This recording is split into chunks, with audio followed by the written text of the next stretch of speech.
Hi friends, देखिए ये जो फ्रिज है ये मज़ा कंपनी का, इसमें कोल्ड ड्रिंक वगैरह रखा जाता है।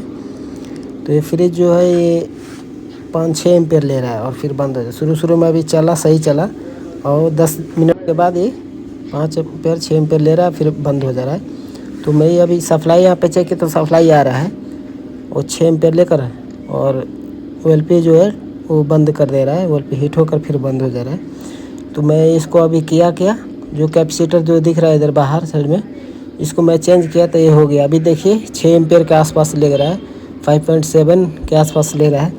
तभी फिर बंद हो जा रहा है। फिर थोड़ी देर के बाद 5-6 एम्पेयर लेगा, फिर बंद हो जाएगा। ऐसे ले रहा है, बंद हो जा रहा है। तो मैं कैपेसिटर को चेंज किया तो ये ठीक